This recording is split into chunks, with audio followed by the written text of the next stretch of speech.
Hi, I'm Angie Pontani, the burlesque superstar who has spent the last 20 years shimmying and shaking around the globe. I've performed in showrooms, ballrooms, small rooms, and big rooms, every room except a mushroom.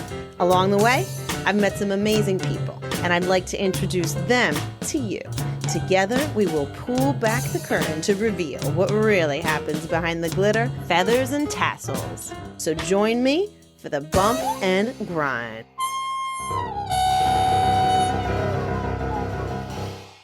Today, we are getting personal. My guest is not only a backstage and onstage companion and partner in crime, but we also live together and are legally bound to one another. I'm talking about my dear sweet husband, whom I call Brian Anthony Newman.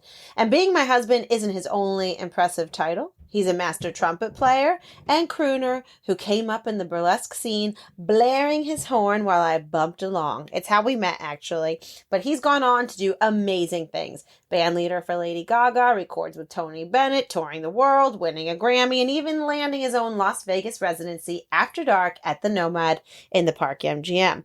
This is where we often perform together and have some fabulous late Vegas nights, which you're going to hear all about.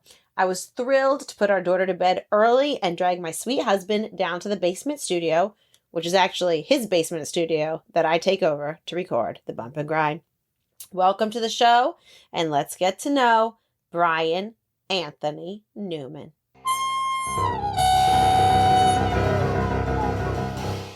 Brian Anthony Newman, I am so thrilled to have you on the bump and grind today. You are? I am. Can you hear it in my voice? I can hear it in your voice. Even though we see each other every day, every hour of every day. Uh-huh. I love you so much. I love you so much too, babe. I do. And I just want to preface that, like, it's pretty late at night here, but we have to do that. We had to wait till our daughter fell asleep, and now we're tucked away in the basement in Brian's studio. It's late at night for Angie Pontani, but this is like prime time for me. Yes, Angie Pontani likes to go to bed early because Angie Pontani wakes up early. It's 9:58 p.m. Is it really? It's only 9:58. Oh, wow. I'm so uncool. Oops. Well, anyway, Brian, I am thrilled to have you on the bump and grind. I pretty much know everything about you, but we're going to share it with the world. Sounds amazing. I loved all the other podcasts that you did. I'm loving what you're doing. Thank you, baby. Really glad to be a part of it. And I would like to also credit you. Brian is my technician here in the show. So he does all my audio work for me. He showed me how to save my files. And so he's basically on the unpaid staff of the Bump and Grind podcast. I get paid.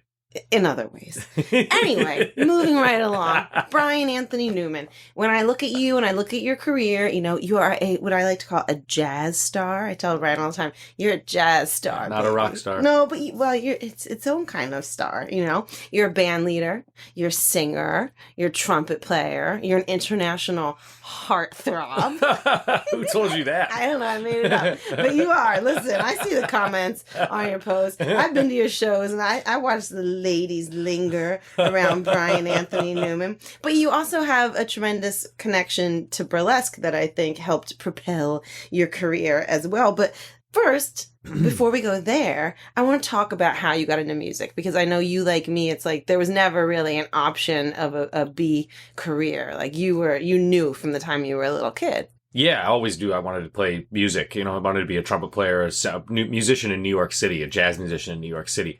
Those goals changed a little bit. I just wanted to be a musician now. And now I just want to be a musician. But back then I wanted to be a jazz musician in New York. And I spent every day from the time I was 12 or 13 booking my own gigs and trying to learn and trying to get better and play with older people and get better and learn the art, the tradition of the jazz. And I'm still learning that, and it's been an amazing ride. Most 9-year-olds aren't like, if they want to be like a musician, they're not drawn to the trumpet. They're like, I want to play the drums or guitars. I don't know what it was. I was already playing trumpet. And then when I got into, I started to do like a jazz camp. I was goofing off in concert band, which is like the, classical kind of vibes, and it was like a 30, 40 piece band, kids. Not like in seventh grade. And I was goofing off, improvising. I didn't know it was improvising, but I was improvising over the band. So the teacher kept yelling at me. And one day he pulled me in his office, and I can't thank this guy enough because Tim Yule really You met him. Remember, we went out to we went to his house later in life and had Subway sandwiches. He was so in proud Ohio. of you. It was just, he was like, you got to try my jazz class, my jazz summer camp. It was like 6 weeks intensive, like 5 days a week. And I learned, and ever since I learned that I could play music off the page, I wanted to be a jazz player. That was the beginning of it. I literally just had a revelation about you while you were saying that. Like, when you were like, I was just playing and like improvising, and I realized why you love jazz. Yeah. Because you like to do what you want to do. Brian Newman wants to do what Brian Newman wants to do. I usually do. No, you always do. Like, that's part of your mystical magic. That I always do what I want to do? Basically. Oh my God, that's ridiculous. It's not ridiculous. It's I married true. you. I always wanted to do that. I know. That was like your secret goal before you even knew me. You wanted to marry me. You were on my screensaver on my computer on my first Mac that I ever bought. And then you met me and you still wanted to marry me. And I fall in love with you more every day. I'm not bullshitting. You're like the best thing ever happened to me. I don't want to gush on this whole interview. Oh, stop it. Let me gush about you. Yeah, okay? That's okay, baby. So now I realize why, and I can't believe that I haven't connected those dots, but you love jazz because jazz allows you to improvise. It allows you to go off the page. It allows you to create everything you want, to loop different things in that I think is super cool. I can take these songs, these old traditional songs that you and I love so much, as Broadway standards, and I can play them in my own way with my own boys, and we can do what we want with them. And there's no right or wrong. There's no right or wrong. You can make them modern. You can make them more classic. It's just we just want to make them ours. Did you have exposure to jazz music? Like as a kid, did you grow up listening to the American Songbook? Were you listening to like the crooners and like the horn players? Like, did you know about this? Like my grandfather worked at General Motors for Fisher Auto Body. It was like a excuse me, GM, that was where they made all the interiors. But so he had a car in his garage. I missed all the fancy hot rods that, he had like a 32 Ford back in the day, a 34 Chevy. I missed all that, but I remember he used to sit in the garage and we would tinker with stuff. He would tinker with stuff and drink beer and smoke cigarettes. And I would listen to the radio station that he had on. And he also taught me how to whistle. So like, I don't know. It was just like, his old radio station was 91.5 in Cleveland. It's still there. We listened to it. That's the cool one. Yeah. And they play all old stuff. So I got into that. I was listening to jazz. My dad listened to like doo-wop, and, they weren't really like huge musicians, what I mean, my parents, but they were so supportive, what I mean? So it was like between my grandfather's influence and my mom and dad letting me do what I want to do, as you say, it just made my life easier and made me want to do more with my music. So the trumpet found you. You wanted to just blow in something loud, probably. That might have been your initial I thought it was going to be easy because it only had 3 buttons. It's so hard. But I didn't know that, especially like back then, back then kids didn't pick what instruments they wanted to play, really. Like you would go to a music assembly and there would be the band director there, and everybody raise their hands and they would point to people and be like, oh, that hand looks like you'd be a good bass player, or you'd be a good trumpet player, you'd be a good saxophone player. And, I didn't realize that they were just trying to have a band, not all trumpet players because if they let the kids pick, they would never have, we didn't go to a huge school, so people, you had to have the right instrumentation. Yeah. So, but I picked trumpet. I thought it was easy, had 3 valves, and that didn't turn out to be right at all. But, I practiced and I got better, and, I still get better. You know what I mean? I still try to get better every day I can, every chance, every gig I can, every note's got to be better than that one before. So, but then so you connect with the trumpet, you find out that you can just blow and toot and improvise and do what you want, and then you connect. Well, yeah, that wasn't really blow and toot. Well, the trumpet toots. Yeah, it does toot. It toots. It toots loud. I thought we were going to talk about our personal life. Wait, hold on a second. Wait, stop it. I'm sorry. Oh my God. I'm keeping this train on the track. So you have the music, you're getting the skill. You have your exposure to the songs and to the improvisation and the trumpet. Where does your style and swagger come in? Because you are the full package, you're just like cool jazz dude, suits, hair, car, tattoos. So cool. Were you born cool?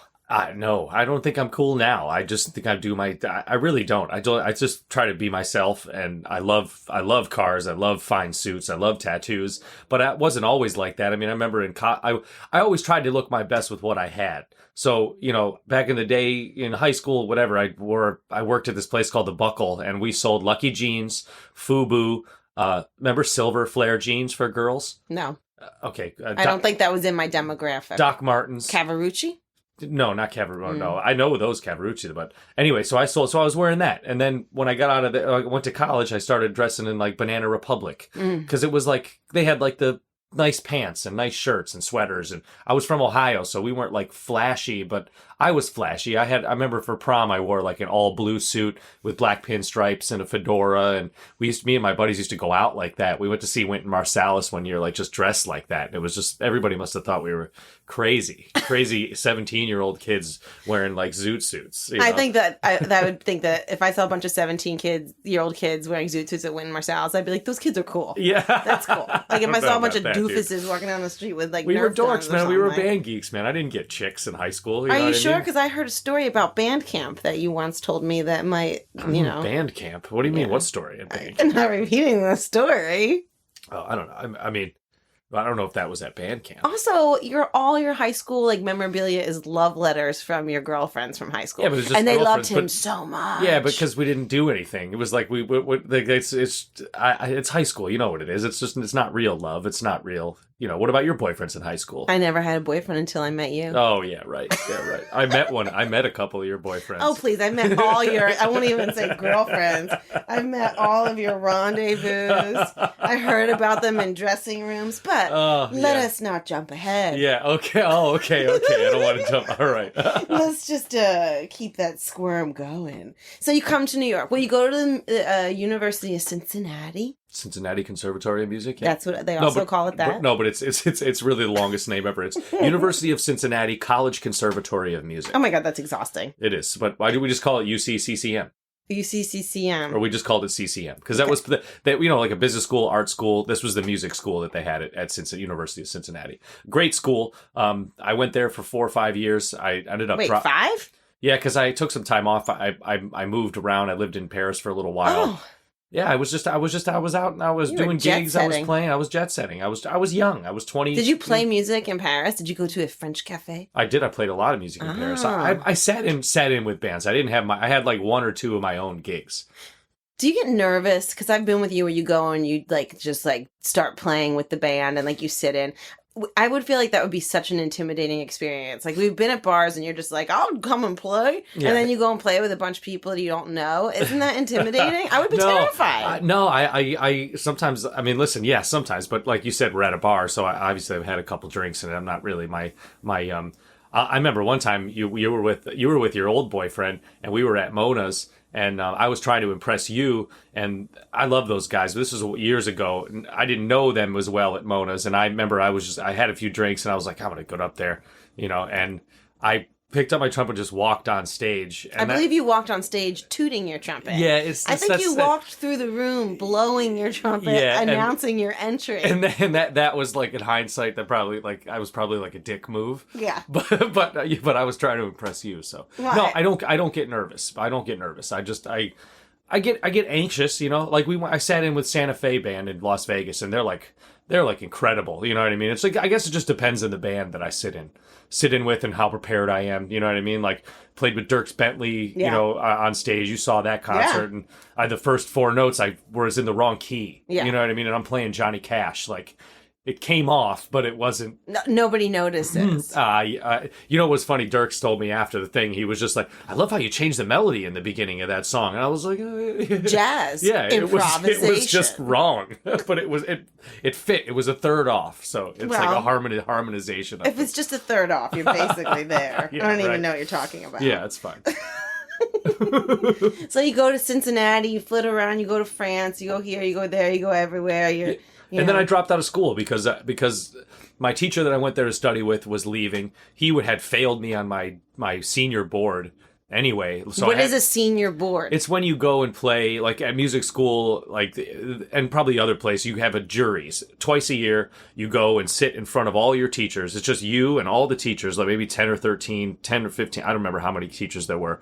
And then there's a list of curriculum that you have to master, and they can ask you anything off the list. So it's pretty ball breaking. Like there's like 5 or 6 pages of stuff that you have to learn, and it's like I'm not going to bore you with the details, but if they put you on the spot, They can say like, can you play me your long 2-5-1 pattern in all 12 keys, going around the cycle or up in half steps. They can make all these different changes. And albeit I wasn't the best student in school, so listen, maybe I didn't, but every other teacher passed me except my trumpet teacher that was there for. And he was leaving the next year, and I wanted to go to New York anyway, so I was just like, you know what, man? I got, like, I think of like 19 credits left. But I just left. I moved to New York, packed it up. Is that a lot of credits? I think it's only like a semester. They should just, I mean, I don't know. They hired us to play the 150th anniversary of the school. I should have just got the degree instead of the money. Yeah, seriously. You should do a trade. We needed the cash, baby. I know, listen. Degree hangs on the wall. Yeah. Cash pays the bills, baby. The bills. So you come to New York from Cleveland, Ohio. You're a proud Midwestern boy who has a deep affinity for butter and Skyline chili and Arby's. I love Arby's, Taco Bell. I mean, just like the lifestyle living in Ohio. So you come to New York. Is it like the story you had a dream and $5 in your pocket and a suitcase? Yeah, kind of a U-Haul, a girlfriend at the time that, yes. You know what I mean? We moved in together and it didn't work out. That went horribly wrong. And, it was rough. It was very rough for a couple of years, you know, but I remember when I first moved here, it was middle of August. I knew I had to get a job. You know, we moved into Brooklyn, Flushing and Knoll, and over in Brooklyn, Bushwick, or whatever. Realtor told us it was North Williamsburg, and we were like, or South Williamsburg, and we were like, ooh, yeah. You know, like, yeah, right. There's like rats running around and people killing each other. Yeah. So we moved there, and I had like $500. We had first and last security deposit paid on the apartment, but I knew I had to get a job. Both of us had to work, otherwise we were never going to make get this $1,100 a month for a 2-bedroom in New York City in Brooklyn. What a deal. That was a freaking deal. You could roll a ball from one side. If you put a ball on one side of the apartment, it would go to the other side of the apartment. Because it was so lopsided. It was like walking on a... Yeah. And anyway, so I walked around the city just to get any job. I figured a restaurant job. I could get in there, a busboy, whatever I could do. So finally somebody hired me in the West Village. And, you know, he said, show up tomorrow at 4 o'clock, all black. I was like, thank the Lord, you know. So I worked there for a long time. And that got me into, you know, meeting people in New York and networking and just going, not really networking. I was mostly just partying. But I was also trying to play at the jazz clubs that were down there. I would go to the jam sessions in the West Village. And, you know, after a while of doing that, I just got discouraged because none of the guys that I was playing with in the jam session had any other gigs besides the jam sessions. Yeah. So how am I going to get ahead just, you know, learning my craft? Of course, it was great for that. But at the same time, sometimes their attitudes were, you know, people just, you know, it's jazz guys and just people in general. Sometimes they don't treat you very well. You're from outside. You're not new. You're fresh. And, so I just tried my best to do other things and to meet other people and to get other jobs and just try to hustle my own gigs, which I always had done. Finally got a gig at Jules Bistro every Sunday, while I was bartending and waiting tables and just doing anything I could. Yeah, I feel like one of your greatest gifts besides your musical abilities is your ability to network. Like, everybody who meets you loves you. You remember everybody's name. You're so kind to people. Like, and it doesn't matter who that person is or where you are. Like, you treat them the same way. And I think that makes people feel really special and root for you and want to hook you up. And it's like, you just know people everywhere. Like, even, you know, I always like laugh about our old apartment. I lived on the block for 20 years. Like, Brian moved in with me.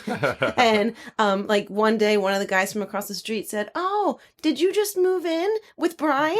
And I said, "No, I've lived here for 20 years, dude." He knew everybody on the block. Within 2 weeks, everybody knew him. They knew all about his cars. He, you know, saved a neighbor who fell down. He was like, you know, going to get something from this guy crazy. at the store. Oh, that was crazy. Like, I remember she had passed out. It was hot in the summer. They didn't have the air conditioning on. And I had to carry her down 3 flights of stairs. yeah, and you did. They knew who to ask for help because they knew you would. Well, you know, and like you said, it's never. I truly believe that everyone's special, and I want everyone to feel good. You know what I mean? Like, so I never want anyone to feel badly around me or make me make them feel bad. I would never treat anyone like that. No, and you don't. But you're really a social creature, and you enjoy being a social creature. I do. And it's funny because I'm like totally the opposite. Yeah, it is. It's true. It's true. But so I feel though that your skills at networking, which are very genuine, it's not like you're out there like, hey, here's my business card. I'll give you 25% off if you hire me for your daughter's birthday party. I will. You know? Anybody out there at 25% off birthday The code parties? is trumpet. Yeah, the code is trumpet. But you're very authentic about it. And I feel like the connections that you make, especially in show business, it's such an asset to have that kind of personality where you meet people, you connect the dots. It just opens doors. I mean, yeah, but I just think about how many people I've worked with over the years that have been great, and how many people that I worked with that have been assholes, and where they are, you know what I mean, and like, and how they've working with them and how they treat people. Yeah, like I can never be around that. I hate that kind of vibe where people are like, no, I'm too good for this, or I'm this, I'm that. It's like, dude, you're not going to get anywhere like that. You know, like, why just be real and have a good time and make music. Well, do your job. You're never too good for anything. You Absolutely know what I mean? not. It's like this business is brutal and it has its ups and downs. Yeah. And 90% of the times it's like dragging you, you know, like over those like spikes in the rental car place, like where you can't back out. Totally. Like it's just dragging you around. So it's like when you get these opportunities to work and play and being in these great environments, just be grateful for it and treat others well. And honestly, every legend that I've ever been around, whether it's Stevie Wonder, Tony Bennett, you know what I mean, Lady Gaga, you know what I mean, all these fantastic artists, like, and even Dierks Bentley, like all these people that I've worked with, and you know, Jose Feliciano. I don't want to name dropping, but what I'm trying to say is that these people that have this longevity is the reasons is because they have humility, and they care about the people that they're working with and that are around them, that lift them up. You know what I mean? Like, Tony Bennett's not Tony Bennett without his quintet or his band or his, you know what I mean? I'm not me without my band. Gaga's not her without the band. You need the whole team of people to be able to do you. And the only way that happens and you have the longevity is if you're paying attention and being a good person. It takes a village. Of course. But so talking about meeting people and leading to work and connecting dots, and one footpath one paving stone leads to another. Lady Gaga, you guys met when you were working. You were just friends working together at a bar. She was a go-go dancer. I was a bartender. Her Lady Starlight was the DJ. And, you know, they threw a Friday night party with some friends of mine at a bar that I worked at. And I would hang out there every Friday, even before I worked there. So... And then I started working there. And that, honestly, like you were talking about style earlier, we got off track a little bit, but like where I got my style from, like at the time when I was going down there to hang out, when I met Stephanie and met all that crew that was down there at this bar called St. Jerome's. Anyway, so I was working at a steakhouse, a BLT Prime, and I was at nighttime, I was going to St. Jerome's, and I was always in a suit. So people were always like, there was like a rock and roll bar, like, you know, cigarette smoke and drugs and everything. It was a crazy place in Lower East Side. And I was always in a suit. So I was like, oh, there's the guy in the suit again. You know what I mean? Like, but it was finally like, but nobody busted my chops about it. It was like, was at a place where I could be myself and no one would bother me about it. Yeah. You know what I mean? So it was like right around that time I started getting other gigs, and then I quit the steakhouse because I got a gig in Japan with the singer Mark Murphy. And then once I just was like, okay, man, forget it. I'm not working I'm doing music. Like, it was it. I kept my Sunday night at St. Jerome's, and I worked a Friday night happy hour, and then I would go do Duane Park afterwards. And Duane Park is a supper club that opened up, I don't know exactly when, maybe like 2010 or something like that. And Duane Park was a place where you had one of your first like freestanding Brian Newman After Dark burlesque shows. Show. After, it was the first After Dark. So how did you connect with burlesque, though? How did that happen? Because you were doing your own thing. You were playing your music. You know, you were bartending, doing all that stuff. How did you make the connection to burlesque? Because jazz and burlesque are, you know. Yeah, I mean, I don't know how I don't know how you were already light years beyond me when I moved to New York. So this is like 2003, 2004. But like Craigslist was huge. Yeah, like, for finding gigs, you know and what I mean, apartments or refrigerator, or anything you needed, you could look on Craigslist. So literally, I would scour Craigslist every day looking for people, looking for trumpet players, looking for whatever, you know what I mean? And so this guy called me. I called this guy, and I went for, his name is Matt Barnes, and he's doing this thing called Big Apple Burlesque. And I went and met him in Times Square at this seedy little spot. And like I walk in, and there's this old lady behind the desk, like smoking a More 100. You know what? It's like a long, like a real brown, long, brown, skinny cigarette. And she's smoking. She said, "Where you going, honey?" You know, and I said, "I'm looking for Matt Barnes." He was scared as hell, kind of, because I feel like I'm at like a. It's grandma hit club. Yeah, oh, it was just crazy. So I go upstairs, and there's this tall guy, lanky guy with glasses on, and he's like talking about this burlesque thing, and he's all into it. So anyway, I said yes. Listen, did you even know what it was? Were you like, "What's burlesque?" Or... Well, yeah, I knew about it because like I had known like a lot of the older musicians that I had known had played a lot of the burlesque clubs and burlesque stuff back in the day. So they had talked about that. Sometimes jokingly, like, I remember playing the bump and grind. You know what I mean? Like I knew what that was, but not fully, and I didn't know that there was a scene. You know what I mean? Like, so there was actually, so when I started with them, then I ended up playing a bunch of shows in Bushwick and all these like crazy like hipster parties. And then we ended up doing the New York Burlesque Festival. And that's when I first saw you. And that's when I first saw like everybody. I mean, like everybody was there. That was the old school. This is like 2005, 2006, like the old school crew of burlesque. There wasn't any bullshit yet. You know what I mean? Like, you know what I mean? Like, it was just pure and simple. Yeah. There was no... We hadn't had time to create the bullshit. Yeah, exactly. And there was barely any social media to back up the bullshit. You know what I mean? Yeah. Like, so it was like you literally had to know things to go out and see things. And like, we had MySpace. That was it, So I loved it. I loved burlesque. I fell in love with you. And then I knew about you because I knew you put that show on with Jen Gapay, and I knew you both like... and I've watched it get bigger and bigger over the years, and it was always just a good time, Do you like playing with burlesque dancers? Do you like freewheeling with dancers? Hell yeah, absolutely. I mean, it's just like improvisation, especially with you. I find it that a lot of the new school of burlesque dancers that I've hired and that I've worked with in the past couple of years, it's lacking in like the tradition of burlesque. But I feel the same way about jazz musicians that I hear a lot, or musicians in general. They didn't learn everything that came before them. So how could you possibly know what to do now? You know what I mean? Yeah. Like, how can you make your own style if you didn't learn everything else in the past? And I'm not trying to, just that's been a huge thing with me. It's a huge thing with the band members that I hire, that I've been sticking with for 20 years. Some of them, is just that you have to know and respect what came before you in order to do what comes after. You know what I mean? And it's just like it. I know. I don't need to talk about that anymore. No, but it's true. And I feel like performing with a live band for me is the most fun. And I've done it so much that actually now at this point in my career, when I have to go back and perform to a track, it really doesn't excite me unless it's like one of my favorite numbers, of which there are 3, know? But I've thought of that too. Like, I think too, sometimes maybe we have dancers that aren't so keen on playing with it, that don't do it very often, so that maybe they're not used to it. Yeah. So they're a lot of the dancers are way more choreographed than opposed to maybe like Tempest Storm or Dixie would have been back in the day, because you're playing with live musicians, you have your own charts. Things sound different. I'll never forget, man. I was with Dixie. I was with Dixie Evans. I was with Dixie Evans, and Joe Boobs had taken me out to Dixie's house. And Joe Boobs is a contemporary performer and author. Joe Boobs is phenomenal. Headmistress of the School of Burlesque here in New York. She was one of the ones that I saw at some of the burlesque festivals, like the powerhouses, man. Yeah. It's like, it was like you, Joe Boobs,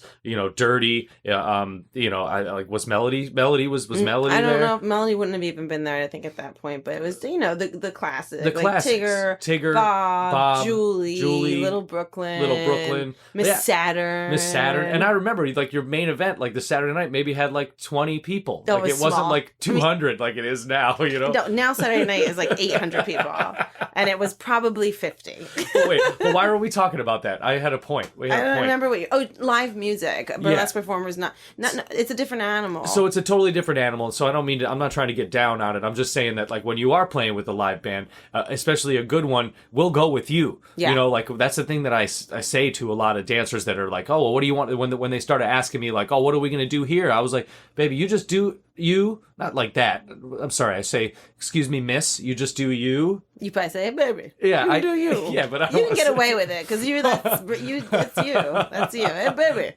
Yeah, everybody's baby. But we watch them, and since the whole band that has played so many burlesque shows with me before, they know the deal. They know you. They know the vibe. So we really look to them to create the atmosphere, and if they're not, the band will get bigger, and we'll get into it, so that maybe that'll get them out of their shell and get them to groove a little bit more with us. It is hard, and I think it does take some getting used to, but for myself, when I play with you guys, I legitimately feel like I'm playing an instrument. Like, I feel like I'm part of the band. You know? Like, I look at Alex to cue things. I look at Nolan to cue things. I end the songs with ba, ba, ba. Totally. Like, and I'm like, oh my God, I'm in a band. Yeah. No, but you are, and that's really the part about it that really speaks, that speaks volumes. That's why I get bored when I watch burlesque shows sometimes. Well, yeah, it's energy, and it's never the same thing twice, and that's what I freaking love about it. For sure. You just got to get out there, get in it. So this is how you fell into burlesque, and then you went and you started your own show, After Dark, which was one of the first shows that they did at Duane Park. I took over for Kate Valentine, was doing a show there. Miss Astrid was doing a show there, and Melody had her show there. Melody Sweets. Well, Melody didn't start till she was after you. She was like 4 years after us. Oh, Lord. Okay. So we were there. Astrid took over. I mean, I took over for Astrid, and then we did our show there with me and a piano player and a bass player and 2 dancers a night. And I remember I had got a couple showgirls, and we got in my 79 Riviera, and we went to Thrillist, and we went to New York Tasting Table. It's the New York Times. Yeah. And I was in a tuxedo. She was in full drag, and we walked in, and we gave them like golden invitations to come to Duane Park. They came and saw the show, and then once Tasting Table from New York Times ran with the story of the show, we were booked for months out. So people, it really put a fire underneath what we were doing there. And it was amazing. We had such a good run there. We were there for 5 or 6 years. Yeah, I did some of your shows there. You did? I had a good time. Yeah. Have a good time later tonight. Oh, stop it. My God. Brian Anthony. This is a serious interview. Well, this isn't paid. How do you expect me to get paid for Zip this? it, please. Please. I believe I was just a guest on Garage Tracks. I haven't seen my check for that. Wait, where are you going? I'm getting a beer real quick. All right, hold on. We'll take a little break. Is it okay? Yeah, of course it's okay. Should I not say stuff like that? Mm-mm. So you had your residency at Duane Park, and you've had other residencies in New York. You have a residency at the Gramercy Park Hotel at the Rose Bar. You have a residency of Fine and Rare. You're kind of like the king of these New York staple residencies. Yeah, we played 2 years at the Plaza Hotel before they closed at the Oak Room. We played at the Jane Hotel. I was the music coordinator at the Roxy Hotel. We did all sorts of fun stuff. Do you prefer like these home gigs, or do you prefer like to be out on the road? I don't know. I always preferred the home gigs, until we went to Vegas, and then Vegas was really just like home to me. Like it was just like I really felt like part of that. Like, and I feel part of New York, of course, but Vegas, I get to do exactly what I want to do, and they take care of us, and they do the lights, they do the great sound, they're always upgrading, they're always like spending money to make the show better. And it's a totally different vibe than what you get in New York City. Well, New York, whatever you get here, you better get it yourself. And you better carry it home with you at the end of the night, because the restaurant doesn't have the space to store it. Totally. It's totally true. But that's why performers from New York have the best chops, know? Because it's like, it's true. If you can make it here, you can make it anywhere, because it's easier everywhere else. Yeah, totally. I mean, like, I remember nights we'd come back from Vegas and, like, we'd go straight to Rose Bar. And I love playing at Rose Bar. But, like, going from, like, a Las Vegas audience that's, like, woo! They're crazy, going to New York audience where like everyone's just like texting and on their phone. You know what I mean? Like, Yeah, but you're kind of you are like a total New York celeb musician. Well, you're a celeb musician around the world. Oh, stop! But in New York, it's like people going bullshit. to your stop it! You stop it! People going to your gigs is like you know, it's a ritual. It's something that so many people do. You have so many loyal fans that come week after week. And I think there's something really quintessentially New York about that. Like, okay, here's this big shot musician who goes and does these huge shows all around the world or playing for thousands upon thousands of people. And then you come back to the Rose Bar at the Gramercy Park Hotel and anybody who's like, hey, Brian, I'm going to buy you a champagne. Yeah. You know, I feel like that's just so New York. I mean, honestly, all I ever really wanted to be was Bobby Short at the Carlisle. You know what I mean? Like I really, like, that's such a cool thing. Like, Bobby Short, look him up if you don't know who he is. It's a New York guy. He's a trumpet player, singer, and he had a gig at the Carlisle Hotel and at the Bemelman's Bar for years and years and years. And he, so long that now it says his name on the street. So cool. And that's what I just always wanted to have, a regular gig like that was that long, that always is home. And that's been the Rose Bar for us. We've been there since 2011, and obviously we haven't been there since March, but hopefully, you know, we get through this and we can get back to work over there. Yeah, and again, even through that regularity of that gig, you meet so many people and network, and it just, you know, it's the gift that keeps on giving. And I don't care where we are or where we go in life, I will always play at the Rose Bar. Yeah. I will always play at clubs like that. I will always be in New York City, you know, till it's underwater, I will be here. So, going back to your networking skills, working with Gaga at the club, you know, and then you go and you're doing your own thing and you're doing your own nights, and Gaga moves to LA and she blows up and it's like completely insane. It's everywhere. New sensation. Was that a crazy thing to watch from a distance, being like, oh my God? It was crazy. We just started hearing it on the radio, and, like, you know, she was gone for like a year or two, so we didn't really see each other or talk for that matter. So then once she started coming back around, she was promoting her album with the Bad Romance and all that stuff on it. I think that was her second album. I can't remember. But she had asked me to play on the Today Show with her. So that was the beginning of that professional relationship. She had came and sang at Duane Park after a Yankees game and wearing like an Alexander McQueen jumpsuit. Yeah. You know what I mean? Like, and like she was went to the Yankees game, changed into that, came and saw us at like 11 o'clock at night and sang a couple tunes with us. And then she I think that's the first time she heard the band, really, and just saw that we were a real band. It wasn't just bullshit.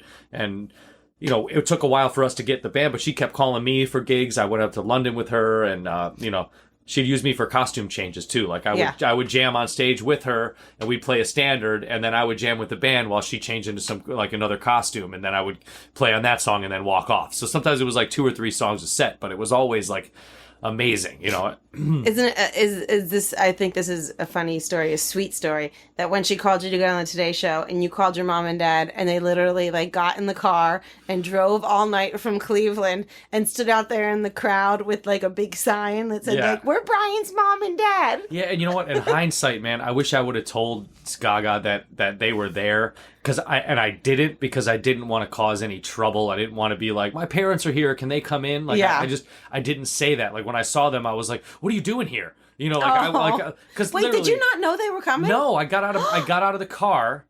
I got out of the SUV, you know, whatever. I got out of the car that I took from, like, the Lincoln Town car I took from the dollar cab I took from Brooklyn, and they were standing out front of the entrance at 4:30 in the morning. And I was just like, and we went on at like 9, you know what I mean? Like, but it was like, it's so much time you have to be there for anyway. And I was like, oh my God, what are you doing here? You know, please don't mess this up for me. Oh no. You know, no, but I just got a little, oh God, absolutely. Yeah, I didn't want to ask. I didn't want to push any. I was so happy to be there. I didn't want to be like, my parents are here, can they come in? Like, I'm not like that. You know, well, it's a hard, but you just kind of like, I'm just happy to be here and I don't want to bother anybody. I don't need any water. I'm not going to go to the bathroom. I'm just going to sit here. Exactly. And when you need me to play my trumpet, I'm going to play it, and then I'm going to go home. Yeah. And I'm going to be really good. Yeah, exactly. And that's my motto all the time, most of the time, even now. You know. Yes. Yeah. I know. But you nailed it. It established a further relationship of you and LG working together through the years. And then she starts doing jazz. Yeah, and I remember the second gig that after the Today Show, I went to London with her, and then I came back to, I was actually in Cleveland, and she called me and said, hey, can you come are you in New York? We're doing the Robin Hood Gala. So I had to get on a plane like the next morning, and like it was crazy. She called me at nighttime, and I got on a plane. We went to Cleveland Airport, and I swear to God, the security like whisked us so fast, so I wouldn't miss the plane. And yeah, it was just nuts. So we did the Robin Hood Gala, and then Tony Bennett came backstage afterwards, and somebody came back and was like, Gaga, Tony Bennett wants to talk to you. And like, yeah, the room got super quiet, and we were all just like, holy shit. And Tony Bennett comes in, and he's like, we should do a record together, you know. And then they made the Lady is a Tramp. Mm-hmm. That was just a single, and we weren't on that. But then we did she did a Thanksgiving special, and Tony Bennett was on that, and we were on that. And then we played that, and then as time went on, they wanted to do the Cheek to Cheek record, and so she called me to bring my band in and do half of those recordings. So that was really the beginning of it. We didn't know we were going to be able to tour with the band. We didn't know that we were going to be able to go all over the world and then be able to do this, what we're doing now, running her jazz orchestra. You know, running her 30-piece orchestra in Vegas. It's just like a dream come true. I really can't imagine a better version of what I had planned in my head. And I think, like, when I look at how your story is playing out and the opportunities that you've been given and how you roll with them, I think it's an amazing lesson for musicians out there or dancers or anybody.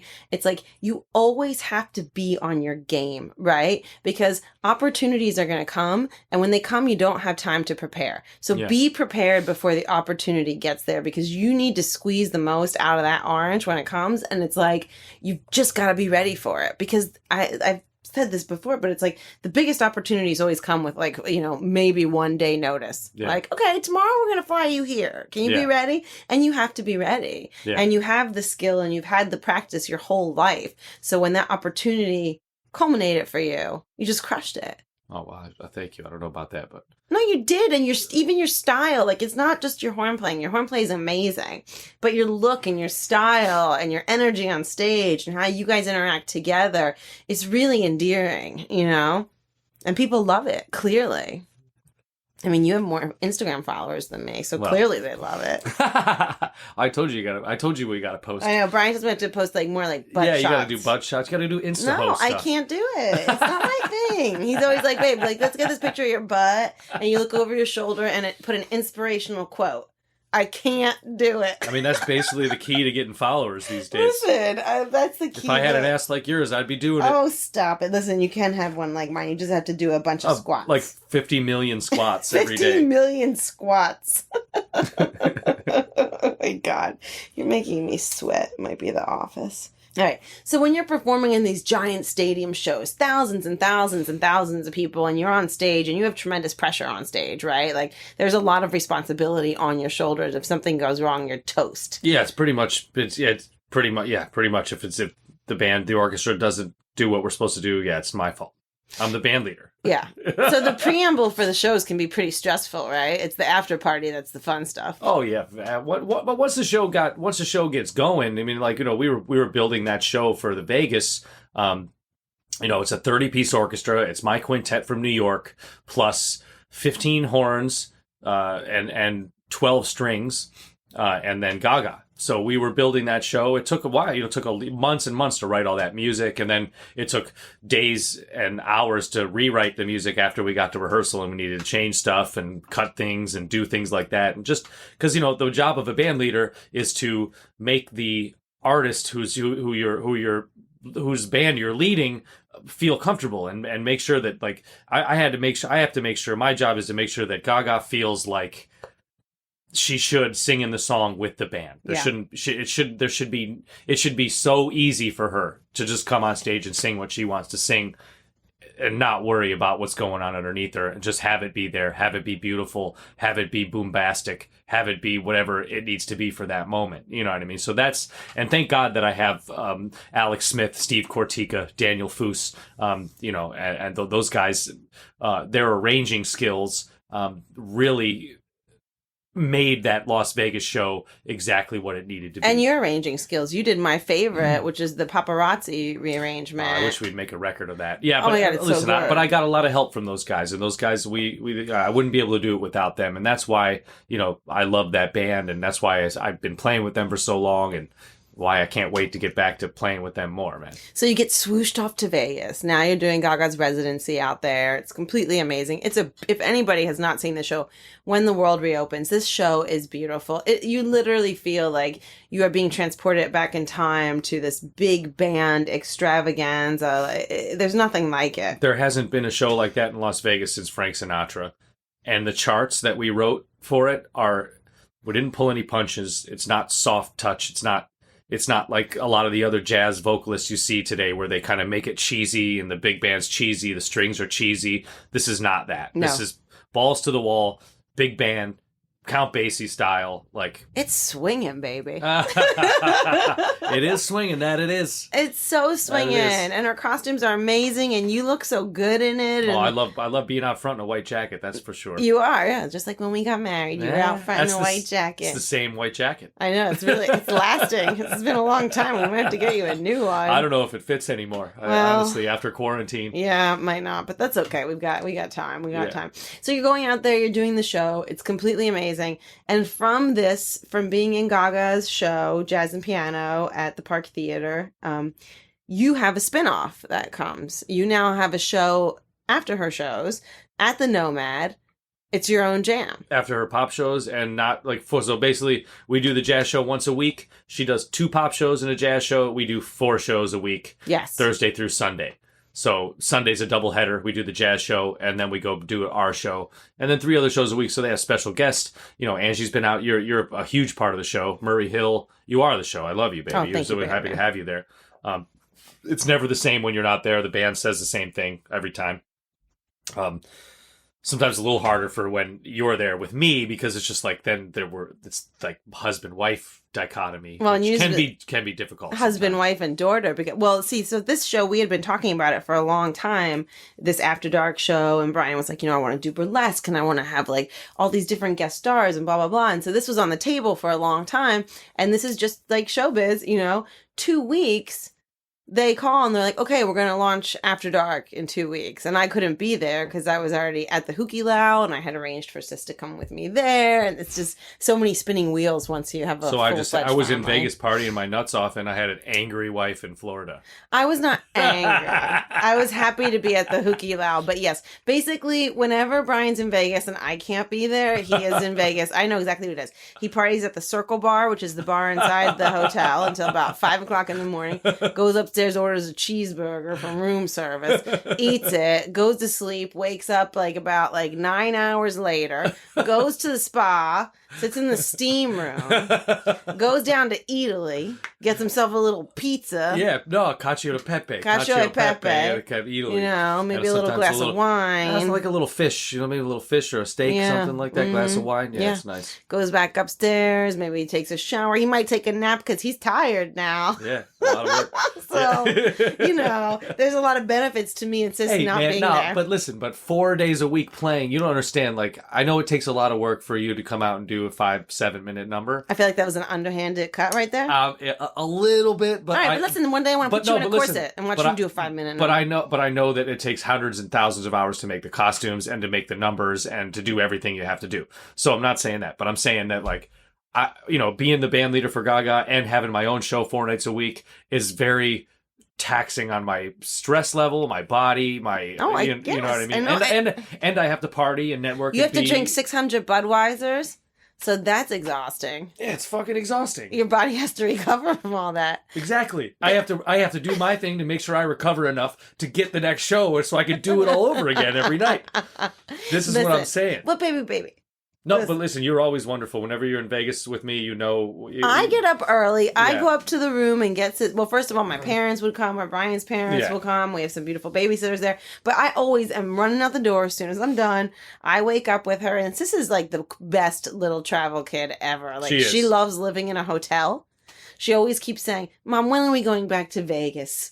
Mm-hmm. Mom, when are we going back to Vegas? I want to go back to Vegas. I feel so bad. She'd have her own show there by now. Well, she's already performed in Las Vegas by the age of 4, so I feel like her resume might be better than mine. Yeah. Oh, and she was in the Gaga's documentary, too. So that's true. Wait, what was the 5'2"? 5'2". So she already got... No, Showy and 5'2" was your documentary that you did 20 years ago. Yes. Her documentary is called 5'2". Yes. That's why I always get them confused. Yeah. Well, there's 5'2" people are the best people. Absolutely. I always wanted a T-shirt that says, "I'm 5'2" and not afraid of you." We can make that happen. I know. I don't know what's stopping me. I've got lots of time right now to take care of that. No, but I know. And you love your Las Vegas life. And it is kind of just like so perfect because Brian's just like knows everybody in the casino and he's walking through and people are high-fiving him. And it's like that movie Casino without the cars exploding. It is. It is. And the drugs. Yeah, totally. Yeah. It's exactly what it's like. And I feel so good out there. It's like, I can't wait. I can't wait to get back out there. It depresses me talking about all this. No, but it's happy to think about it and to know what's waiting for you on the other side of this. Is it, though? Yes, it is. Okay. Positive mental attitude, baby. So Brian likes to party, right? So, and even like, he always laughs too. He says, remember when you called me when we first started dating? Well, how did we first start dating? Murray Hill. Yes, we did. Murray Hill. But I think but I remember you put up when we first started dating. I remember I picked you up. We went to a beautiful dinner, like 3 or 4 course dinner at Florio's in that was our first date, and then I took you we went to Gold Bar. Yes, that place Gold is Bar, so my cool. buddy Johnny Lennon's place in Little Italy, and then we went to St. Jerome's. Mm-hmm. So I got her home at like 4 a.m. We went to more than one place, which now I can't do. She couldn't even go to one place. I tried to get her to go eat outside somewhere the other night. She was like, I just want to stay home. We haven't been out to eat. I don't want to go out to eat and wear a mask and sit outside on the sidewalk right now. You don't have to wear a mask when you're sitting outside. Yeah, I know, but it exhausts me. Yeah, I know. I just want to take you out to dinner. I miss our dinners. Some of the best times I've had in my life are Angie Pontani dinners. Oh my God. Me and Brian go out. We go out to dinner. Oh my God. First of all, we order so much food and we usually get a beautiful bottle of wine and we'll sit there for like 4 hours. Well, before Sissy, we got beautiful bottles of wine. Well, we still do, but like not as often. Yeah, not like a nice Bertani Amarone. I used to, and I remember when I was courting you. My God, I spent so much money. So much money trying to impress this girl. But the short story is I didn't even have to. I didn't even realize I didn't need to spend all that money. No, I mean, you know. But I was balling. I was big, I was swinging. It was good. Yeah. It worked. The second time. So the first time Brian asked me out was in like 2010 or something like that. Yeah. And we went to a Mets game and the story's been told 1,000 times. But, he got the best seats in the house. They were amazing. We were sitting in front of Ferris Bueller. And we had a great time, but I thought it was just a friend situation, right? You didn't even do your hair? No, I didn't. My hair was like curly hair. I had my hair curly, like natural. I remember you had blonde highlights. I did. I was in a wild phase. You looked so hot that night, though. I was trying to mix little it up. Mets jacket and my satin Mets jacket that my nephew now wears. Actually, it doesn't fit him anymore. He gave it back to me. But yeah, I didn't even do my hair. I had my hair like naturally curly, which at that point in my life I never went out with. Anyway, I just played it too cool. He did. And listen, I wasn't ready for marriage, and me and Angie weren't ready to date then. No, thank God. No, I had a lot of disastrous dates I had to go on before we settled again. I had more. More than me. Oats to sow. Yes, and so you did. So then we fast forward and it's like 5 years later and I'm working with Murray Hill and Brian and Murray are out partying one night and I was dating a bunch of guys that Murray was like, no. And a bunch of guys. Not a bunch, but anybody that I dated, Murray was like, no. And so he said to Brian, just text her and ask her out. And so he did. And that's when we went to Florio's and then it was... After you canceled the first 2 times. Well, I did have strep throat and I really did. And I did feel very bad canceling because I was like, oh, this sounds like such an excuse. And especially with our history. Because you see, after Brian took me to the Mets game and I was like, all right, bye. And I went and jumped on the subway. He was mad at me. He was not pleased with me. I spent like a whole month's salary on Mets tickets. Yes, but I didn't know that. So he kind of iced me out for a while. I did. I said no to gigs. Yeah, he did. I was pissed. He was. I was like, who's this snooty bitch? She was my screensaver. Yeah, she's my screensaver. And now she got an attitude? She got an attitude? You think you're better than me? So, it took several years, but it was good and it worked. But I never said snooty bitch. I never would say that. No, he didn't. I would have knocked him out. But Murray reconnected us, and then from there, it was history. But I will say this. Her story. Her story? Her story. Well, it's both of our stories, so maybe it's her history. So you you were like a little party boy though before I kind of like locked you down. Define party boy. Going out a lot, maybe, dating a lot of people with air quotes. I mean, listen, I'm not saying nothing, but I'm going to say something. I have been in dressing rooms where girls were like, Brian Newman, Brian Newman, Brian Newman. So I heard stories, Yeah. And now she knows that was all just bullshit. No, you were like a little playboy, and I'm going to tell my favorite story. Right. This is one of those nights when we first started dating where I actually would go to more than one bar before I'd be like, I have to go home. And we were on like our third bar. Where was it? It was downstairs. It was like an Italian restaurant upstairs. What do you mean? What, huh? Which place? This place. We were at a bar. It was in the basement. It was dark. I think there was like an Italian restaurant upstairs that you used to go to all the time. Oh, I don't remember that. And me and Brian are on the dance floor, like we, partying. We probably went out to a big dinner, whatever. We looked super cute because it was probably like our fourth or fifth date. And we're on the dance floor and we start making out and we're having like this moment. And then I go to the bathroom. And Amber Ray, who is another burlesque performer in the city, was in line in the bathroom. And she literally turns around, she whips her hair around, she looks at me and she says, congratulations, Angie. Now you're the, wait, oh God, what did she say? I can't flub this. Oh no, she turns around, she whips her hair and she goes, congratulations, Angie. Now Brian Newman has officially made out with every girl in New York City. Like she flipped her hair back around. And I was just like... That's funny, man. It was a true story. What was that? It was like 3 of Clubs. Oh, 3 of Cups. 3 of Cups. Oh, 3 of Cups. God, that bar. That's so beautiful. That's closed too. That was a metal bar. That's but don't funny. you remember that? Yeah, now I remember it. But I can't believe I took you there. Well, it was in the beginning when I was like, yeah, I'll go there.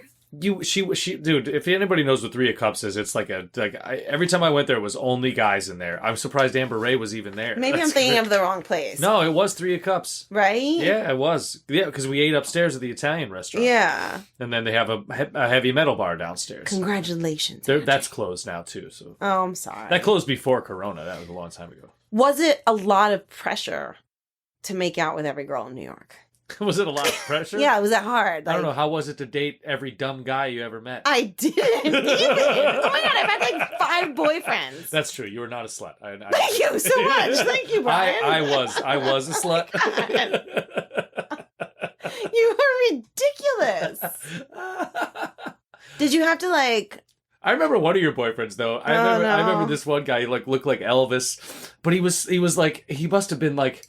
I remember you had left with Murray and he was like, like you were there. No, but anyway, you were there. Oh, this was the night that you tooted your horn. This is it. You was the night. And then this dum-dum goes, he leaves to go party with his friend. He leaves Angie Pontani, ladies and gentlemen, to go party with his friend. And then I sat next to Angie and I'm like, what a dum-dum this guy is. He leaves to go party with his boy while this beautiful girl is here waiting for him. And you had his dog, for Christ's sake. I still do. Yeah, now I have it. She loves me. So, listen, at least I didn't bring any of my slutting home. Are you sure? I don't care. We joke about this stuff, everybody, we do. But it's all just joking. I don't care. So I finally get you. I finally get you. Oh, can I tell the 15-year story? Oh, yeah, sure. Okay, so this is hilarious, right? So Brian comes, after our first date at Florio's, my little sister was getting married like 2 weeks later, and I didn't have a date, and my parents were like, you don't have a date for the wedding? Like, everybody's like freaking out. I'm like the old maid, right? I was like 34, and everybody's like freaking out that I didn't have a date for my little sister's wedding. Thank God you had a date, because look how that turned out. So I said to Brian, I think we were at St. Jerome's. We were like sitting I know we were at St. Jerome's. They had like the smoke machines were pumping. We're sitting in the corner. And I just said, you want to come with me to my sister's wedding in a couple weeks? And he said, yeah. So we go to my sister's wedding and like my family, like, I don't know, but I guess, you jump into jam sessions, you jump on stage with anybody, you'll do anything. Brian has no fear. Cuban cigars. My parents are not like, they're not like this like, hi, how are you? Nice to meet you. Like most people find my family terrifying. Brian like literally jumped into the lion's den And everybody loved, oh my God, after the wedding, my aunt called my mother and said, oh, I really like that Brian. I really like him. I have a really good feeling. And all those chicks are tough as nails, oh my God, bro. her friend Joanne called her. She's like, Tough as oh, nails. we met Brian when we were at the bar. Bunch of New really Jersey nice. Itals, like I could see that. It could have gone either way. Oh, yeah. You know what I mean? Like, could have been like, better not talk to that guy ever again. But your fearless nature and your pinstripe suit really locked you in, suit, man. bringing Cuban cigars for your father that were real Cubans, too. No bullshit. It was good. It was a good move. Everybody loved you. So we had a great time at the wedding. And the next day we're at my parents' house and we're sitting out by the pool. And Brian and I are sitting out. Everybody went to bed and we're in these zero gravity chairs that my dad got that I remember were totally ridiculous. Because I couldn't get it to go back. And then if I went back, I couldn't get back up. But anyway, I digress. And Brian, out of nowhere, goes, so, anyway, I've been thinking, and, I just don't want you to have the wrong idea because I don't feel like I'm going to be ready to settle down for like, like at least 15 years. Did you want to throw me in the pool? Oh my God, I just wanted to throw you in the pool because, first of all, what? I was just nervous, though. I was falling in love with you, you know? No, I know. That was so funny. 15 years, we still wouldn't have hit that mark by now. We'd still be waiting. So, look, Gaga. And then 6 months later, he proposed to me. It's true. That's because I was afraid if I got you pregnant without being married that your dad would kill me. Absolutely. No, actually, all my sisters. No, never mind. Yeah, well, you're the good one. You made it. Oh, yeah, you're the only one that married. We did expedite our relationship. We did. We got engaged really fast. Yeah. It was like 6 months, and then you went to my dad and you asked for my hand. Well, whatever. I don't know. His hand. No. So we get married. How much longer is this? Stop it. I have questions to get through. And if you're the one who keeps running off on different tangents. Well, I just want to make sure you get the best interview possible. Oh, you're amazing. You're selfless. And you're here to party. Just for everybody who can't see this, Brian is wearing a tank top with No, it's not a tank top. It's a muscle shirt. A muscle shirt. It's a muscle shirt. And it says, here to party. This is part of his quarantine uniform. Terry cloth and here to party t-shirts. Yeah, the terry cloth is really comfortable. So we get married. You proposed to me 6 months later. And I remember the night you proposed to me. And I kind of knew something was coming. I had no hints, but we were going to dinner at Florio's. I wore this beautiful velvet 2-piece suit. It was so gorgeous. And I think I was running late. And I called you and I was like, I'm running late. And you said, normally you would probably be like, we have a reservation, baby. And Why did like, I pick you up?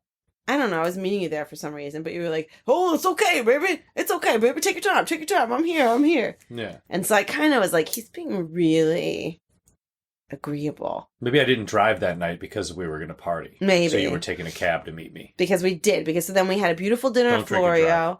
And then we went outside and he proposed to me on the corner. What were those corners?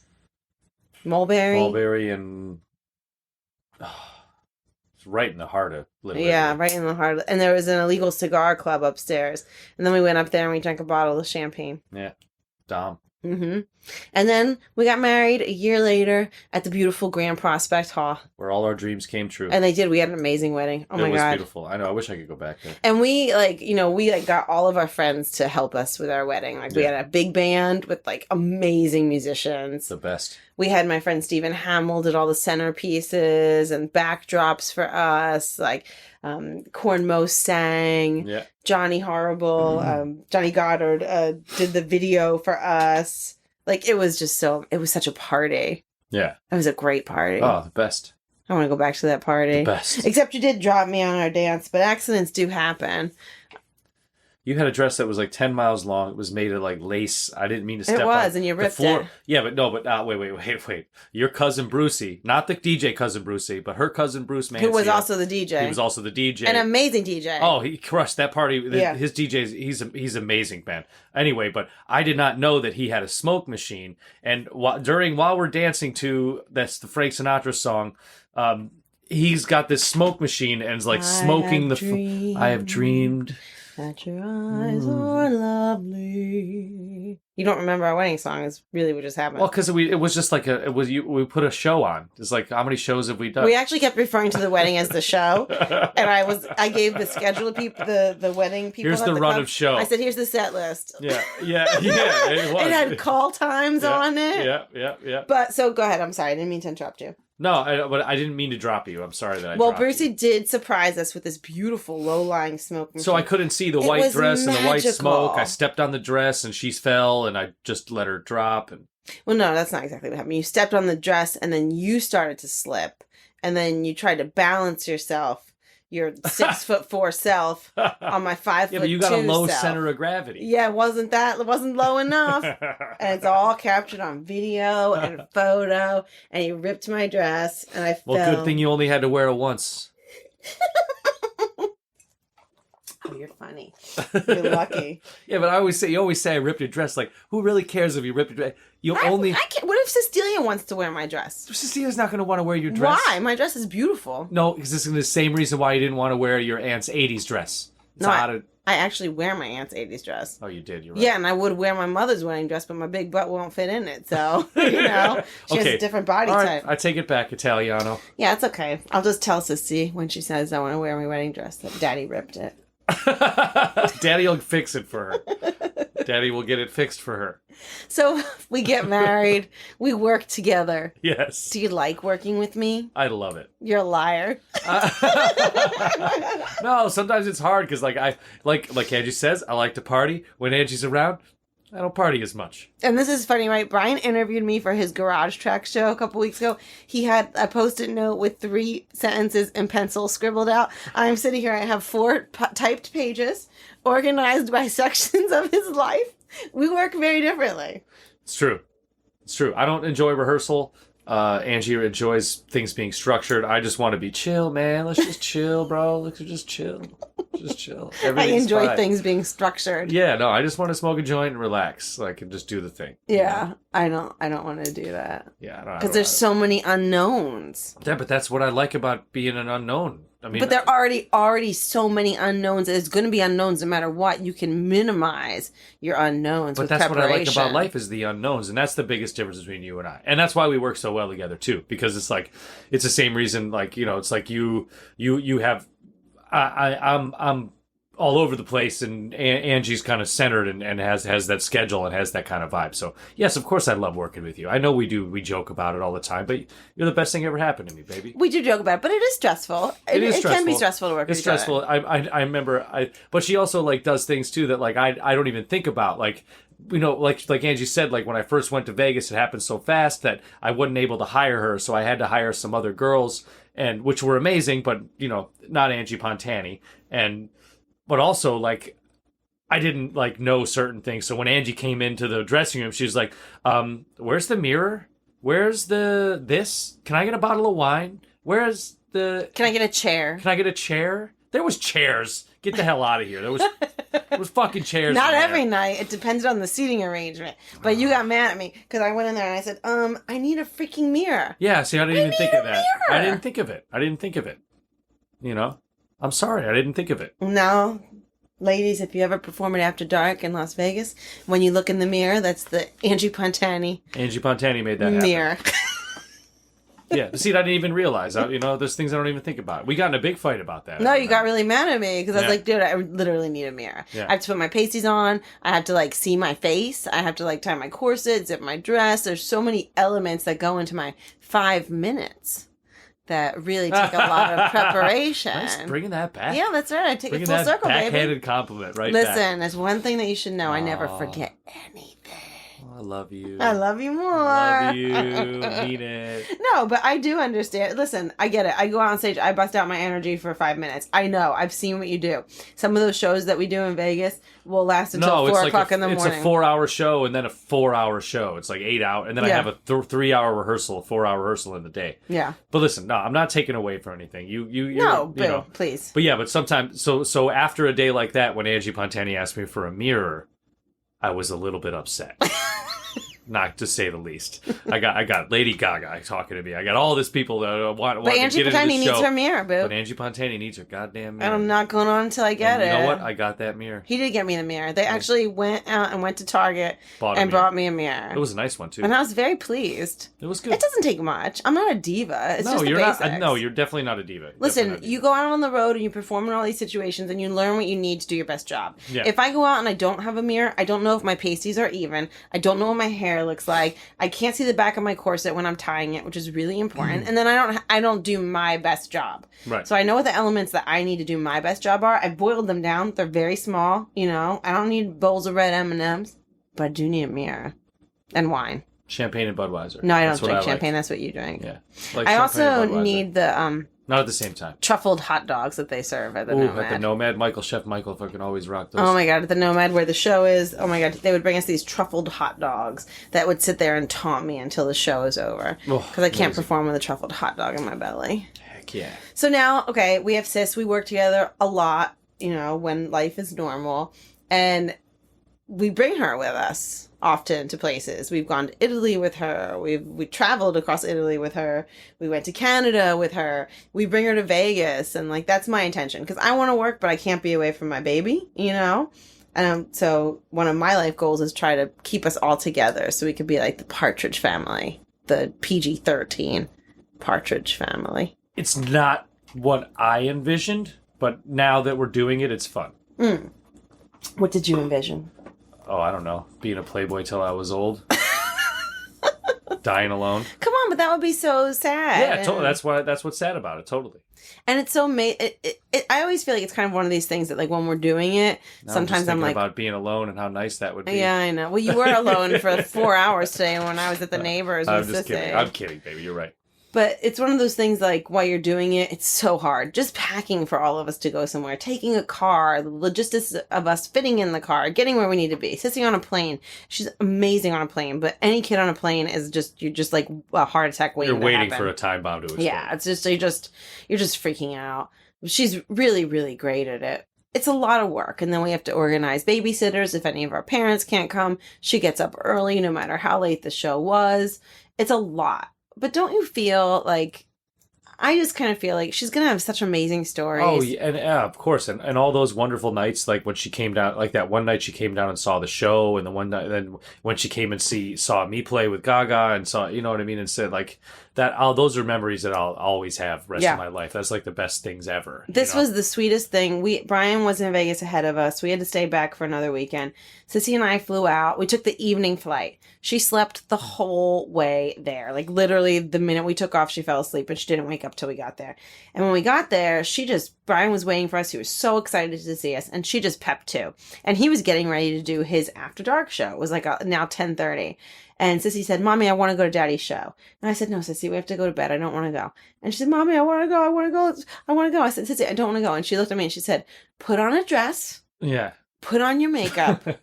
We're going to the show. I said, I am literally getting out partied by a 4-year-old right now. Right. And so I did. I begrudgingly did. And she looked so cute. And she was so excited to go see her dad. And we went down there and they brought her like a cotton candy. And we went backstage and the showgirls let her put on their headdresses. And Kalani Coconuts was back there. And she let her play with her boa. And she met Buttercup, who is the stage kitten. And Kalani's this amazing burlesque performer. And she was just mystified and amazed. And she said, I want to come on stage and do a dance.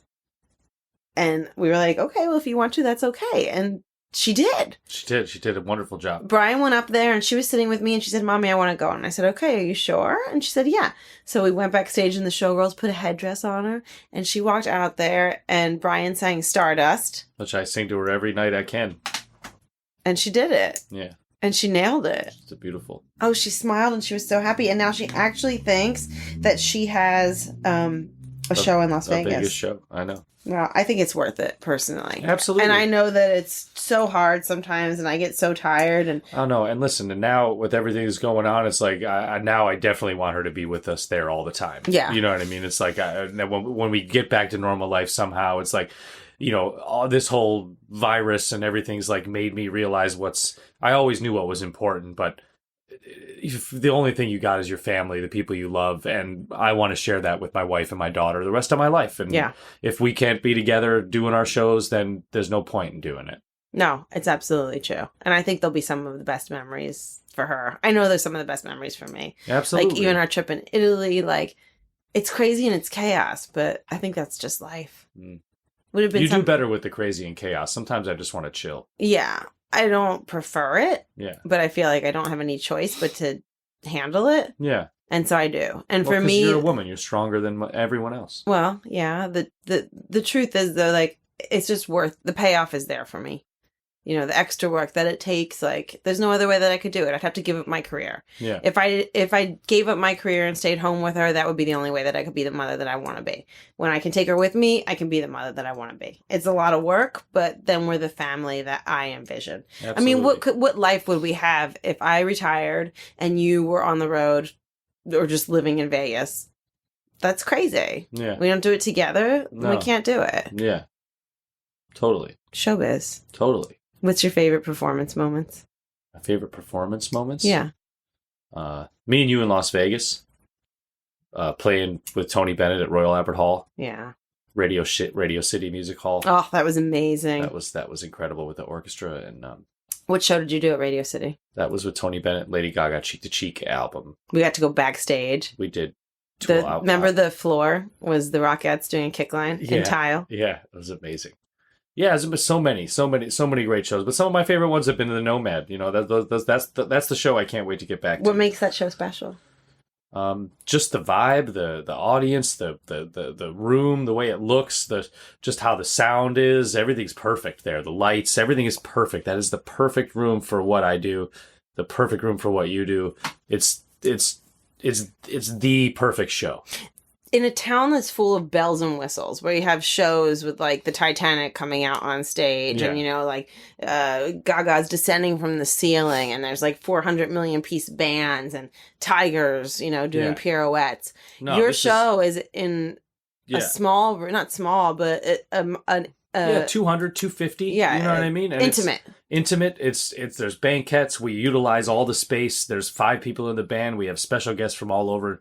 But there's no Vegas, bells New and York. whistles. There's no bells and whistles. No. What makes the show with no bells and whistles? What makes the show so fabulous? Because After Dark got like a huge, amazing response from Las Vegas. Yeah. Like the tickets are sold out. Like people want to get in there. Like that's the hot ticket in town. David Copperfield gave our show a shout out. He came to the show, invited us to his show, gave us a shout out on From stage. the stage. He said our names. Yeah. And then he invited us backstage and we took a picture together. Yeah. And I love David Copperfield. And next when we go back, we're going to go on tour of his house. But Yes. I Oh my can't- God, I he was can't wait so to- cool. I can't wait to get back there. His show's amazing. Wayne Newton came to the show.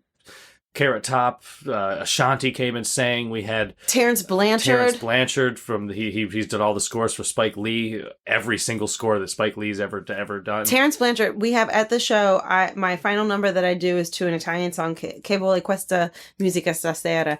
And Brian sings it, and it's a beautiful song. It's one of my favorites, and I do the sweeping number. And Terrence Blanchard was sitting in, and he played on that song. Yeah. And I was like, oh my God, I'm performing burlesque with Terrence Blanchard. Yeah. And I remember after the show, he came up to me, he said, oh my God, Angie, that was amazing. I thought you were going to sing. And I was just like, dude, I just can't believe that I performed a burlesque number with Terrence Blanchard. Yeah, no, he's amazing, man. I mean, but to bring all those people together. Yeah, and Robbie Krieger from The Doors, and just to do all that kind of stuff, man. you're like this conduit for all this talent. And why does that work in that room? How do you get it to work? It's so organic. I mean, it's just really just like you said, putting those vibes out there that you're a good person, you want to make good music with people, and you know and a lot of it's beneficial for them too. Sometimes, you know what I mean. They want to come and play. Maybe Gaga will be there. You know what I mean. Like I think that helps. That helps me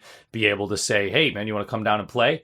Can't guarantee it, but maybe she'll show up and you guys get to play together. You know that helps. But even when Gaga comes, it's like it's just a wild party and nobody knows what's going to happen. And I don't think almost in a sense, like you get all these people who are professionals and they're used to working in this certain environment where it's really structured, even though it's still showbiz. And then you come to After Dark and it's like anything can happen. Yeah. And you don't know. And it's different every night. And it's almost like a contact improv dance. Yeah. It's like you just have to follow. Like you just jump in that arena in the Lion's Den and you hope you can keep up. Yeah. And I don't have a script. We have a set list, but it doesn't always happen. It doesn't always happen. I have been backstage eating a truffle hot dog and all of a sudden the buttercup is like, Angie! Angie! And then I'm like, what? Yeah, but that's because I remember that one night that happened because someone was in the room that I wanted to get to come and sit in, and in order to make the show still flow, and I got to make changes on the fly. But that, I feel like, is part of the magic. Because it's like everybody's guards down in a sense that you're just ready to go. Yeah, you're ready to hang out and have a good time. You don't know what you're going to do. Totally. It's freaking fun. Totally. And I feel like in Vegas, where you perform for an audience that's people from all over the world, you know, maybe, in New York, we see a lot of crazy things all the time, but like we're in LA, New York, LA, you're from like a major city, maybe this, but you come to Vegas where you have this audience of everybody. Oh, everybody's ready to party. They're all staying in the hotel. You know what I mean? They're a cab ride away from being home, Are you living your best life? Right now? Well, talk about right now. How is right now affecting you as a musician? Being in quarantine, living the hell that is freaking 2020. I love being with you and Sistilia. That's like the saving grace for this whole year. But it's been tough. It's not, listen, and we have it way better off than many people. Many people have it way worse, and at least we have each other. We have Brooklyn, we have Sissy, you know what I mean? And we just have each other, and that's really it. But I miss the most I just miss like all the stuff we were talking about. Like I love being social. I love being out. I love playing music. I love, I'm not doing that now. Talk about what you've been doing outside on the front stoop. Oh, we've been doing like, what do you mean? Like, you're jamming outside. Oh, yeah. Bringing the neighborhood together, socially distanced. Socially distanced, bringing the neighborhood together. We've been setting up the band outside like once or twice a month and playing. Well, I'm trying to get some other bands to come and play so we can have some different variety over here. I just like to bring people together, man. I love people playing music. I love to see people smiling, and it makes me happy. And I just love being around it. And I miss being around clubs and musicians and people. And I just miss other people. I miss everything. You're a social creature. I do. But you've kind of turned our corner into a nightclub. That's true. Because that's one of my favorite, like some of the times, man, like I love playing music, but some of my favorite memories about music have been not playing it. It's been like at a bar after the gig, or you know what I mean, or like it's like even just being Rose Bar, going to play Gramercy Park Hotel on a Tuesday night, and driving home and stopping at one of my favorite bars like Beauty Bar on 14th Street, and everybody there, everybody knows you do a shot and a beer, have a couple more beers, and go home. It's just like I miss like just New York City. I miss the town that I fell in love with. You know what I mean? Like it's not the same anymore. No. For now, at least. Yeah, we all do. But don't you feel like when this comes through and we get back out there's going to be so much work and so much joy and so much energy and passion for performing? Yeah, I definitely think that. I think that hopefully that, what happens most is maybe people will be more involved when they're going out to see music, and be more involved in the people around them instead of into their devices and just closed off into the world, and I also hope that everybody leaving New York right now is going to drive the rents down so that some regular people can buy clubs and start some new fun things that's like that you can have musicians play, and it's not so corporate, it's not so stifling, and there can be a renaissance of sorts of culture. Because it's certainly and arts, gotten a lot more corporate here over the past 20 years. Oh, absolutely. And you think about like what came out of like the 70s, 80s, 90s in New York, and what it was in the in the 90s and 2000s. It's like how much culture and how many bands and music and artists and dancers and everything that came out of that. It's like there's got to be some release from this after this is over, where people can go out, create, be around people, do their thing. Do you find creating digital content to be exhausting? I mean, it's the only resource right now. It's just like it feels fake. It feels contrived. I don't like doing digital things. I don't want to do digital concerts. You know what I mean? It's just like I want to be in a room with people. I don't want to be playing. I love playing with the band. That makes it fun, but I feed off the audience. And if the audience is not there, sometimes it's hard to capture the same kind of vibes. Because you're just looking into a screen, feeding off of your own reflection. Yeah, and I'm not, you know what I mean? It's fun. It keeps you busy, but it keeps you relevant maybe, but But it's important to stay connected, I think, to your fans at this time. Absolutely, and that's why I'll do other things. I'll post videos of you cooking, or I'll post videos of me cooking, or making drinks, or doing Trumpet Tuesdays, or working on the car, or doing your garage track, or doing series. garage tracks, talking to other people, bringing more, learning more about music, and that's and garage track series is a new thing that you started. Garage Tracks is every Thursday night at 9:30 p.m. EST on my Instagram Live, and I do love doing that. We had Murray Hill the other night. We've had Angie Pontani. We've had Robbie Krieger from The Doors. We've had Sophia Urista. All sorts of beautiful people, man. And it's really fun because it's just a casual conversation about different artists' life and their top 10 songs that define their moments. Their influences and their what makes them up as a human, because we're all people, no matter what we do in life, whether we're a banker or a musician or a cow milker. It doesn't matter. Milker. Yeah, I don't know where that came from. Is that an from. actual job? I had that job for a little while in Ohio. Wouldn't that be called a farmer? I don't know. A cow milker. I've never been a cow milker. I made that up. We all have to do what we can to get through this moment, I think is what you were saying, and that we all need a human connection. Yeah, for sure. I can't tell you how hard it is to conduct this interview. Every once in a while, he just starts dancing, winking, making a weird face, gesturing. She looks really good in her PJs. I'm in my PJs. He's in his Here to Party shirt. Yeah. Well, Brian, what's next for you? When we get out of this dark, dark tunnel. When we get out of this dark, dark tunnel, hopefully I'll go back to work. Yeah. Honestly, I'll play anywhere. We're going to Australia. That's cool. They're going to clear out all the spiders before we get there. How are we going to get there? We're going to take a boat? I don't know. We might have to. Will they let us fly in there? I don't know. We might have to. Are they going to let the Americans in? I wouldn't let the Americans in. I wouldn't let them in either. Personally. Bunch of idiots over here. New record. New record's coming out. Well, I don't know when it's coming out, but we're making it. It's made. I'm mixing it, mastering it. Need to save some more money so I can spend it to get it made. But, that's it. Showbiz. Okay. And that was the bump and grind with my sweet husband, dreamer, believer, inspirational human. Brian Anthony Newman. Ladies and gentlemen, thank you so much for having, and everyone, thank you so much for having me, Angie Pontani. You're the best. I know we're all going to get through this. I love you all very much, and I can't wait to get out there and, what did you call it? Toot and rip my horn? No. Honk and toot? Honk and toot? Was it honk and toot? Blow and toot. Blow and toot.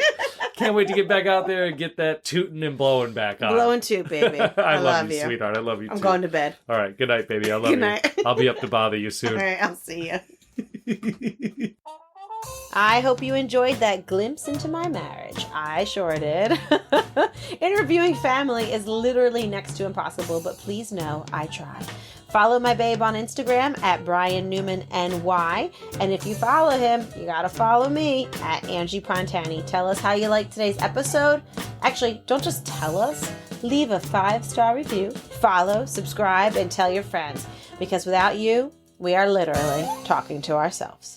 I'll see you next week on The Bump and Grind. This has been a Giant Panda King production. You can find us at giantpandaking.com and on Instagram at giantpandaking.